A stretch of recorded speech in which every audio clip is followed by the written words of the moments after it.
Selamat pagi anak-anakku semuanya. Pagi hari ini kita akan belajar hubungan ketenagakerjaan, yaitu pertemuan keempat dengan materi hubungan kerja. Nah, di sini akan saya jelaskan pengertian tentang hubungan kerja. Hubungan kerja adalah hubungan antara pekerja dengan pengusaha yang terjadi setelah adanya perjanjian kerja yang mempunyai unsur pekerjaan dan upah atau perintah. Nah, semua pekerjaan tentunya akan berhubungan dengan tiga unsur itu, yaitu pekerjaan, upah, dan perintah. Semua tenaga kerja harus bekerja. Pekerja harus ada upah. Kita bekerja harus ada yang merintah. Maka dengan adanya dasar kita membayar, upah itu tadi harus ada surat perintah. Itu terlebih dahulu. Nah, dasar hukum ketenagakerjaan itu sendiri adalah Pasal 1 angka 15 Undang-Undang Nomor 13 Tahun 2003, yaitu tentang ketenagakerjaan. Jadi di Indonesia itulah untuk mengambil suatu keputusan, yaitu menggunakan Undang-Undang Nomor 13 Tahun 2003, yaitu tentang ketenagakerjaan. Nah, substansi perjanjian kerja yang dibuat tidak boleh bertentangan dengan perjanjian perburuan atau perjanjian kerja. Ya, yang sering kita dengar, kesepakatan kerja atau KKB atau perjanjian kerja bersama. Itulah yang dinamakan KKB antara pekerja dan pemberi kerja.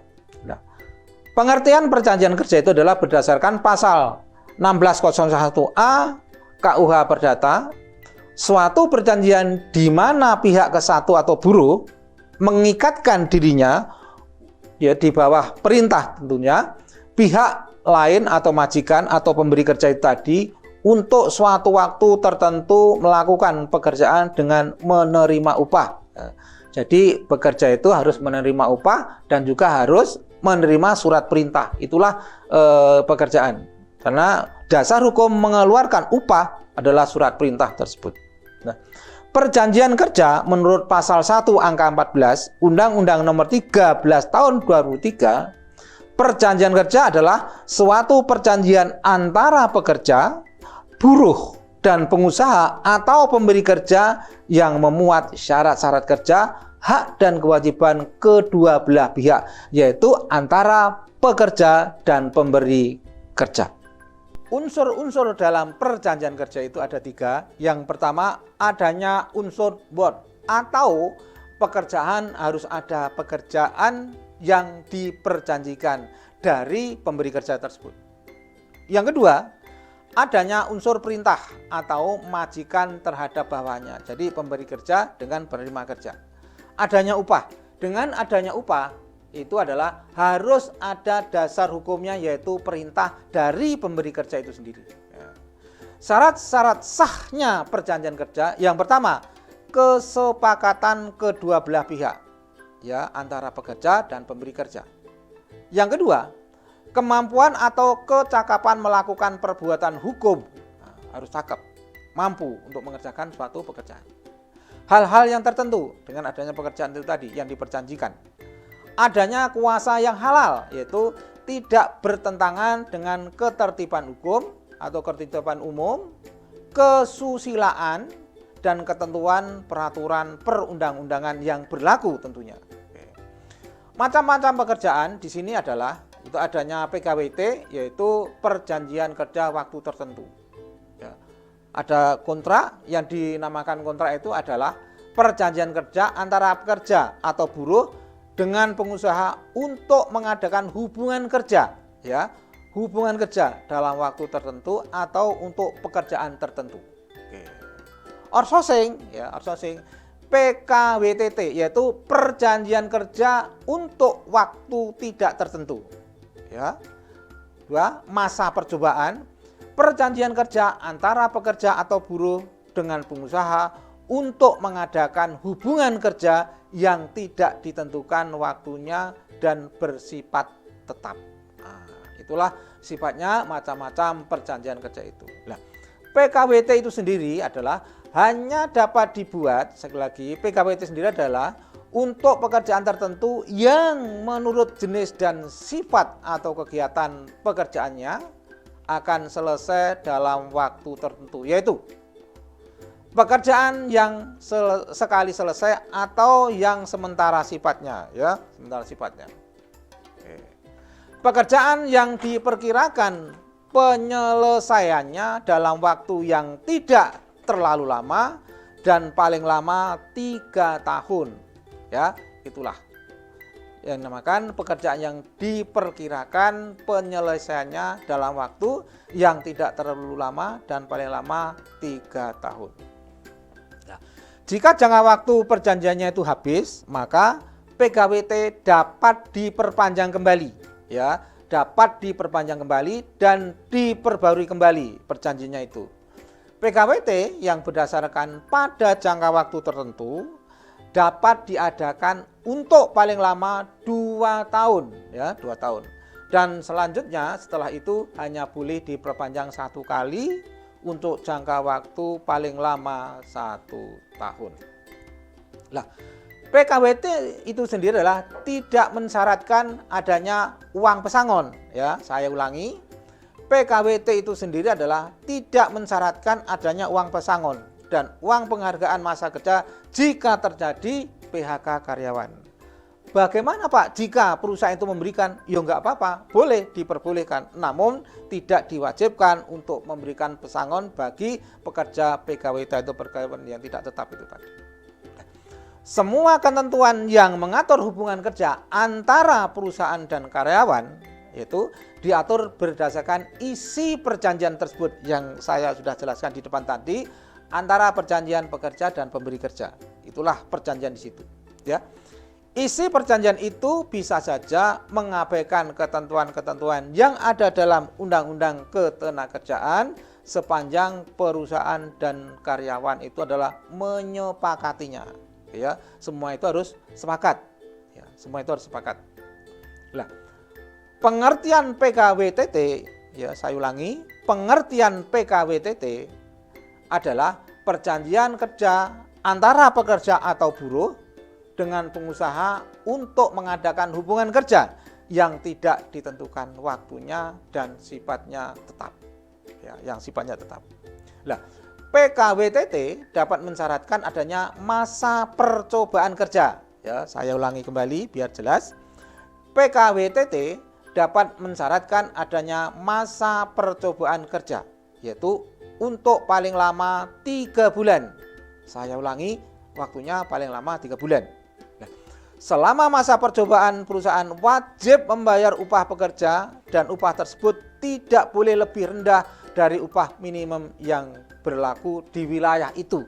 Karena upah itu masing-masing provinsi berbeda-beda UMR-nya. Maka di mana kita bekerja tentunya berbeda dengan di mana kita bekerja dengan provinsi satu dan provinsi yang lainnya. Oke. PKWTT tidak berakhir karena berakhirnya perusahaan atau beralihnya hak atas perusahaan karena penjualan, pewarisan atau hibah. Ya, saya ulangi biar jelas. PKWTT tidak berakhir karena berakhirnya perusahaan atau beralihnya hak atas perusahaan karena penjualan, pewarisan atau hibah. Nah, dalam hal ini terjadi pengalihan perusahaan, misalnya hak karyawan menjadi tanggung jawab perusahaan baru karena sudah dialihkan itu tadi, ya. Kecuali dan ditentukan lain dalam perjanjian pengalihan antara pengurus perusahaan yang lama dan pengurus perusahaan yang baru. Dan perjanjian itu tidak boleh mengurangi hak-hak karyawan. Jadi gajinya tetap diberikan sesuai dianya bekerja. Baik itu di perusahaan lama maupun di perusahaan yang baru. Nah, dalam hal ini perusahaan merupakan orang perseorangan dan meninggal dunia. Ahli warisnya pengusaha tersebut dapat mengakhiri perjanjian kerja setelah merundingkannya dengan karyawan tersebut. Ya, nah, dalam hal karyawan yang meninggal tentunya, yang meninggal dunia, ahli waris karyawan itu berhak mendapatkan hak-haknya sesuai dengan peraturan perundang-undangan yang berlaku, atau yang telah diatur dalam perjanjian kerja peraturan perusahaan atau perjanjian kerja bersama. Itulah walaupun sudah meninggal, A meninggal, B dan C, D itu adalah ahli warisnya. B dan C itulah yang berhak untuk mendapatkan hak-haknya si A yang meninggal itu tadi. Ya. PKWT dapat berubah menjadi PKWTT. Ya, saya ulangi. PKWT dapat berubah menjadi PKWTT. Menurut pasal 15 Kemenakerstran nomor 100 2004, PKWT dapat berubah menjadi PKWTT.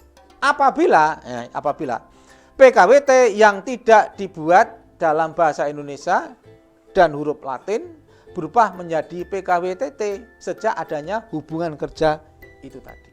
Ya. Yang kedua, dalam hal PKWT dibuat tidak memenuhi ketentuan sebagaimana dimaksud dalam jenis pekerjaan yang dipersyaratkan, maka PKWT berubah menjadi PKWTT sejak adanya hubungan kerja tersebut. Ya.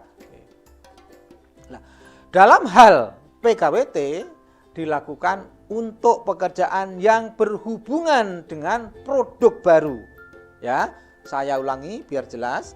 Dalam hal PKWT dilakukan untuk pekerjaan yang berhubungan dengan produk baru menyimpang dari ketentuan jangka waktu perpanjangan. Maka PKWT berubah menjadi PKWTT sejak dilakukan penyimpangan tersebut. Ya. Lah, dalam hal pembaharuan PKWT tidak melalui masa tenggang waktu 30 hari setelah berakhirnya perpanjangan PKWT dan tidak perjanjian lain, ya, tidak diperjanjikan lain itu tadi, maka PKWT berubah menjadi PKWTT sejak tidak dipenuhinya syarat menjadi PKWT tersebut. Oke, ya. Maka tadi sudah jelaskan PKWT bisa berubah menjadi PKWTT. Dalam hal pengusaha mengakhiri hubungan kerja terhadap pekerja dengan hubungan kerja PKWT sebagaimana dimaksud dalam angka 1, angka 2, dan angka 3 serta angka 4, maka hak-hak pekerja dan prosedur penyelesaian dilakukan sesuai ketentuan peraturan perundang-undangan bagi PKWTT. Outsourcing, ya tadi saya jelaskan, outsourcing itu sendiri ya, berasal dari kata out, keluar, source yaitu sumber, secara harfiah adalah alih daya, ya alih daya. Misal si A diterima di koperasi A tetapi dikirim ke PT baru atau PT B. Itu A, PT A ke PT B. Pengertiannya adalah dalam Undang-Undang Ketenagakerjaan tidak mengatur secara jelas mengenai outsourcing. Ya. Dalam bidang ketenagakerjaan, outsourcing diartikan sebagai memanfaatkan, ya, pemanfaatan tenaga kerja untuk memproduksi atau melaksanakan suatu pekerjaan oleh suatu perusahaan melalui perusahaan penyedia pengarah tenaga kerja. Yang artinya ada perusahaan yang secara khusus melatih atau mempersiapkan, menyediakan, memperkerjakan tenaga kerja untuk kepentingan perusahaan lain. Pertemuan hari ini, pertemuan keempat cukup sekian. Kita lanjutkan ke pertemuan kelima minggu depan. Saya tutup akhirul kalam. Assalamualaikum warahmatullahi wabarakatuh. Selamat pagi.